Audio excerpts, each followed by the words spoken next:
Hello everyone, I'm back again with another tutorial because someone's just a little too good for Illustrator.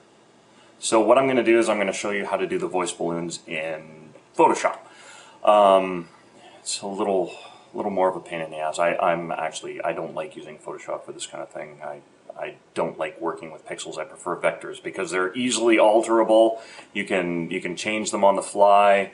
Once you're kind of committed to something in Photoshop, you can undo, but only a certain amount. There's unlimited amount of undos in Illustrator, and but you don't get undo in real life. So let's see. We're gonna start off here with a blank palette, I guess blank canvas. I like to work in 300 dpi or whatever the resolution of your photo is, right? If you're in a higher resolution, then work in that. Or else things can get pretty pixely pretty fast. So what you want to start with is a picture of, I don't know, someone who's too good for Illustrator maybe. Someone who's a little bit of a Photoshop snob. There's one right there, in fact. So place it on your canvas. Place them on your canvas in the perfect spot, and then you'll want to press enter to commit that. So now he's placed there, and now we're going to need another text layer. Actually, wait, I keep forgetting. In Photoshop, every time you create new text, it creates a text layer. I love Photoshop, don't get me wrong. I mean, it has its purpose and place and thing, but there's just some things I like doing in Illustrator better. So we're going to get some text boxes. There's one, and we're going to want to add some text there, and I've already got my prepared text. Here we go. There it is. I'm too good for Illustrator. Na na na na boo boo. So we're gonna do the same thing here, and we're gonna size it so that it's well, oval shaped. There we go, with no hyphens. Don't you hyphen that. Oh, that's too small. So you're gonna wanna make it. Let's do 18. There we go. Hey, look at that! And it's in Comic Sans too. That's awesome. What if we bold it? Yeah. Oh yeah. That's great. That's perfect. All right. Once again, we have a black background here, so we're gonna wanna change the color and bring that onto the black background. I've got other text too. I'm gonna do more text. Let's do more text here. So there's another one. Just because you're too good for Flash. No, that's not text. That was a selection box. Oh, look the same. There we go. Because I'm a mature person. Alright, so now I've got some text.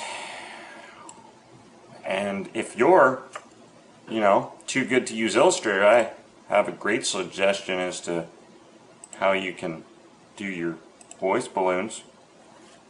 Just take your paintbrush and draw it yourself. There you go. There you go, Mike. Huh? Now you have a voice balloon. Okay? Or you could use this option.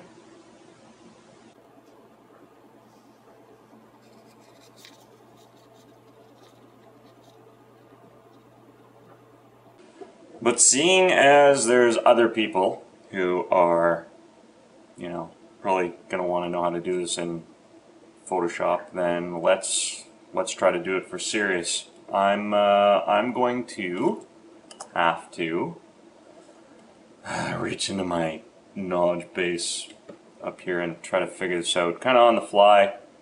It's been a while that I've done this, so basically you're going to want to use your shape tool, okay? And you're going to want, is that a fruit fly?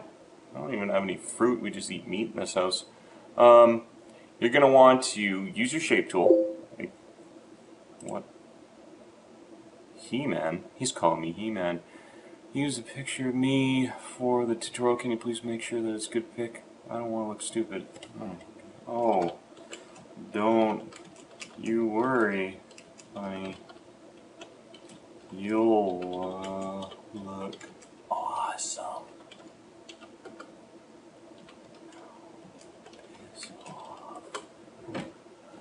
Alright. Okay, so where was I? Alright, so now we're going to use our shape tool. Basically, you want to work with paths first. Okay? See, now I don't want to work over here. You want to use paths because you'll be able to alter them, not like a regular filled shape. So basically, it's kind of like what we did in Illustrator, and now we've got a path. Okay, I'm using the ellipse and I'm using the path, and we're going to want to use our direct selection tool, and you'll get the same thing with the anchor points. Okay, see, unless you just want to stick with the oval, I mean, if you're unimaginative and kind of a loser, you'll just want to stick with the oval shape. So that's fine. That's totally up to you to, you know, embarrass your parents and have absolutely no drive. It's fine. Whatever you want to do. See, now we've got what I'm doing, because I'm a go-getter and a keener, I'm adjusting this so it's not just an unimaginative egg-shaped thing. So there. Now I've got, yeah, there we go.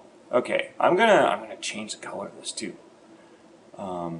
So we've got this blob, more of a blob shape, more imaginative voice box, and I'm gonna just kind of do pink because once again, this color is actually going to be for the border of the voice balloon. It's not actually going to be the fill, although you can fill it with whatever color you want. But white is a typical. What? Oh, apparently my Vast subscription is going to expire soon.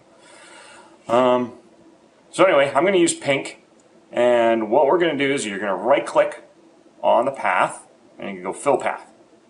And you're going to use your, foreground color. Use your foreground color because I've got pink in the foreground.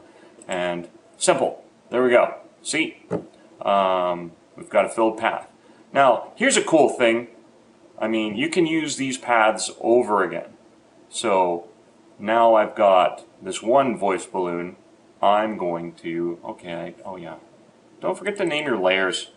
I'm always terrible about naming layers, and then I have like 5,000 layers, so voice balloon. Alright, so you can use these paths over again. So use your path selection tool and drag the path over to the other text, and you'll want to press Control T for transform, and now we can resize this path to something else. See this effect I'm going for? I think you'll get what I'm doing. Now we're going to want to use our, apply the transformation. Usually you press enter and you can apply your transformation. Direct select, right click, fill path, use your foreground color, done. See? Simple. Now get your path out of there. We're gonna grab our pen tool now, and we're gonna do the same thing we did in Illustrator. We're gonna create a triangle, close the path, and we're going to want to get our convert point tool. Grab the one on the end there, stretch it out. Usually you have to go in the direction that you followed in the first place. So if you went clockwise around to make a triangle, then you'll want to go in the same direction when you use your convert anchor tool. Or else you'll get this thing where you get all twisty and it looks stupid and people will laugh at you. So you'll let go once, grab one of the handles, go in the direction that you want to curve, your Bezier curve, grab the other handle, do the same thing. Then you're going to want to grab your direct select, right click, fill path, subpath now. There you go. Alright. Now now you're kind of committed here. You can take your path and you can put it off to the side. Oh, sometimes I find they disappear on me. but you'll end up getting rid of it, whatever. But it's all in one. It's all in one layer, and now you need to. Well, I guess what we should do is we should convert the text back to black. You could keep it like this if you really wanted to, but I'm not gonna. So, yeah, you just double click on the text layer, and well, I think that worked. And then, oh no, okay, sorry, never mind. So double click on the text layer, it'll select all the text and change it back to black. But now we're going to select your voice balloon layer, your magic wand. It's always nice. It selects everything on that layer. God, I hate doing this in Photoshop. Go up to your select drop-down menu, modify, and contract. And you're going to want to contract by 2 pixels. 2 pixels is what I'm doing. Oh no, I'm at 300 dpi. Okay, this is where the ratio applies. Okay, modify. Some 12 pixels. Let's do 12. 12 pixels. There we go. All right, see? See, now I've got this. You're on a thing. It's okay. It's contracted. It's not the same size. So create another layer, and this time you're going to fill it with white. Your selection. Make sure you're on the same layer. And now my database has been updated. Vash is just killing this tutorial. It just hates me. All right. Where was I? All right. Yeah. So fill in your selection. Not with black. With white. There we go. With white. See, and we're done. Okay. Control D to deselect. Yeah, we're done. Okay, and that's a way to do voice balloons in Photoshop. It's not my ideal favorite way, period, at all. I don't like it. In fact, I would suggest using Illustrator. There's more things we can do. You can get in here and do sharp corners, but I don't know. I feel like chicken and egg. No. Yeah, you kind of have to get in here and make sure. Chicken? No, not chicken. I'm doing a tutorial. Don't talk to me. I feel like chicken tonight. There, see, you can go in and erase, but then it just seems like more work, right? Yeah, I wasn't being serious about chicken. You want chicken for dinner tonight? I have those leftover fries so we can have chicken soup. You have leftover fries? Yeah, I can eat all of them. I was hungry last night. I could have eaten them. So you can sharpen these corners out, you know. And I know it looks blotchy at this resolution, or really whatever. But once you save it down at 72 dpi, it'll be fine. Yeah, so that's it. I've done it. You can flatten those layers out. Always remember to rasterize your text layers before you save it for the web or whatever, and then it won't be all pixely.